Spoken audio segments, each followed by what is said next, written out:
उसकी छोटी बेटी है, उनका परिवार चलना चाहिए। और क्या भाई तो वापस नहीं आ सकता सर, अब क्या बोलूं मैं इसमें ज्यादा। मेरी छोटी सी उम्र में मेरी भाभी इस कंडीशन में हो गई, बड़ा भाई कुछ नहीं कर सकता, पापा टेक के मरीज है। क्या करूं मैं, क्या करूं? बचेगा तो सबको नाप करेंगे यहाँ पे, कोई कमाने वाला वही था। बच्ची का आप चेहरा देखिए, इस मासूम सी बच्ची के चेहरे के, इस मासूम सी बच्ची के लिए इंसाफ मांगने के लिए पहुंचे थे कि इस मासूम की बच्ची का कहीं ना कहीं पेट पल पाए। इसकी जो माँ है, जो अब विधवा हो चुकी है, इसकी विधवा माँ अपनी बच्ची का। आप देख रहे हैं इंडिया 10X न्यूज।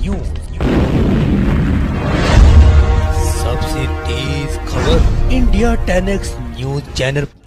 नमस्कार दोस्तों, मैं आपके साथ Bhupendra Rathore India 10X news से। मैं इस समय मौजूद हूँ देहरादून के MDDA डालनवाला क्षेत्र में, और यहाँ पे आपको पहुंचने का कारण बताते चलूं।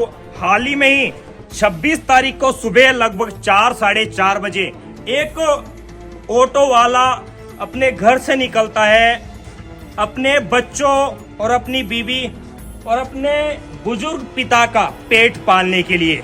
वहीं उसको नहीं पता था कि जो जीवनदायिनी 108 लोगों की जान बचाती है, वही उसकी जान ले लेगी। आप देखें, मैं उसी पीड़ित के घर पर मौजूद हूँ। उसकी वाइफ आप देख सकते हैं कि अंदर कहीं ना कहीं छुप छुप के रो रही है और कहीं ना कहीं उनकी आंखों में दर्द है। मैं उसी पीड़ित के घर पर मौजूद हूँ जिसकी डेथ हो चुकी है, जो गुजर चुका है। 108 के द्वारा उसका एक्सीडेंट हुआ है। और अब मेरे साथ आप देखें, ये पीड़ित लोग हैं, ये उनकी बहन है और ये वो छोटी सी बच्ची है जो वो युवक 35 साल उसकी उम्र थी युवक की। अब इस छोटी सी बच्ची का कौन पालन पोषण करेगा? आप देखिए इनका घर भी, मैं फिर दोबारा कैमरामैन से कहना चाहूंगा, आप देखिए इनका घर भी, यही वो घर है देहरादून के MDDA डालनवाला में मैं इस समय मौजूद हूँ। क्या होगा इस परिवार का अगर सरकार इनकी मदद नहीं करेगी? तो ये परिवार कहाँ जाएगा? कौन करेगा इस मासूम बच्ची का पालन पोषण?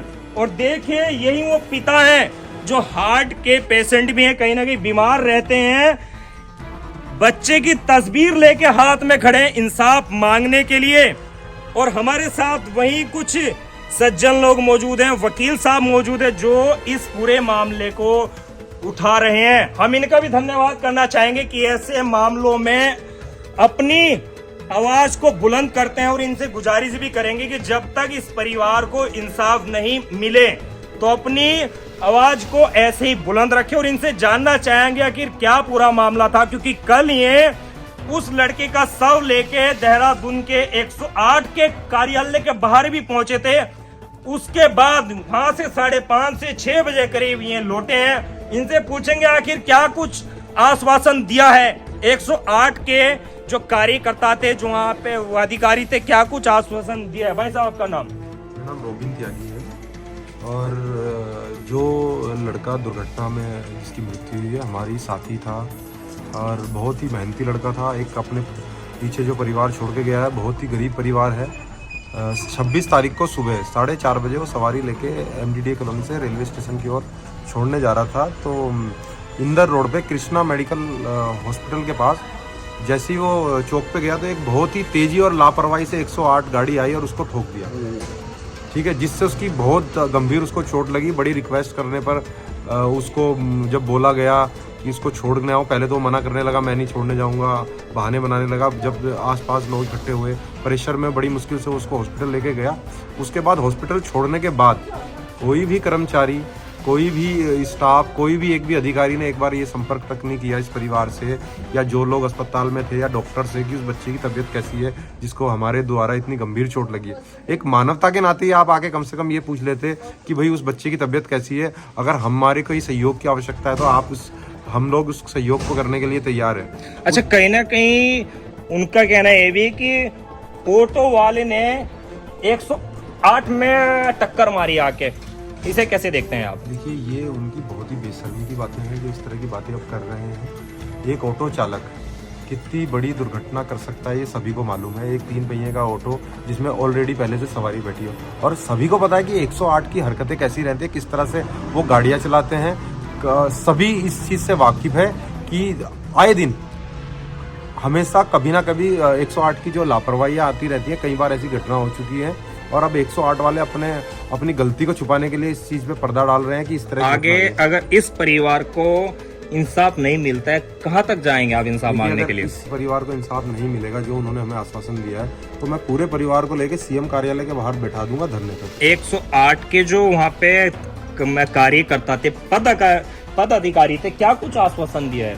जो कल पदाधिकारी थे, जो वहाँ के जीएम थे, जो हेड ऑफ है वहाँ के, उन्होंने हमसे बोला कि जो भी हमसे मदद होगी वो हम मदद करेंगे, और जो भी उस बच्ची की शैक्षिक योग्यता होगी उस आधार पर हम उसको नौकरी देंगे। तो आप देखें यहाँ पर 108 के जो कर्मचारी हैं, उन्होंने कहा है कि हम उनकी वाइफ को जो भी उनकी जो जितने भी पढ़े लिखे होंगे उसी के आधार पे उन्हें कोई ना कोई नौकरी देंगे। अब देंगे या नहीं देंगे, कुछ लिखित में दिया है क्या आपको? नहीं, लिखित में ऐसा कुछ नहीं दिया, लेकिन वहाँ मीडिया कर्मी थे, सभी लोग थे, सभी के सामने उन्होंने ये आश्वासन दिया है। और इसीलिए हम लोगों ने भी देखिए विश्वास करना भी बहुत आवश्यक है। इस चीज़ के लिए उन्होंने हमें विश्वास दिलाया कि जब भी ये आप लोग की ये क्रियाएं खत्म हो जाएंगी तो उसके बाद जो भी उसकी शैक्षिक योग्यता होगी उस आधार पर हम वो देंगे। तो आप देखिए यहाँ पर कहीं ना कहीं जो 108 के चालक थे वो उनका कहना ये भी था कि 108 में ऑटो वाले ने ठोका है। तो आप देखिए क्या 3 पहियों का वाहन इतनी बड़ी 4 पहियों की 108 में आके ठोकेगा? सुबह ज्यादा ज्यादा कितने की स्पीड पे गाड़ी चल रही होगी, 20 या 30। वहीं हमारे साथ उन युवा के जो इस दुनिया में नहीं है, उनके बाप हमारे साथ मौजूद है, उनके पिता हमारे साथ मौजूद है। जानना चाहेंगे आखिर क्या कुछ इंसाफ की गुहार लगाते हैं। भाई साहब, आपका नाम?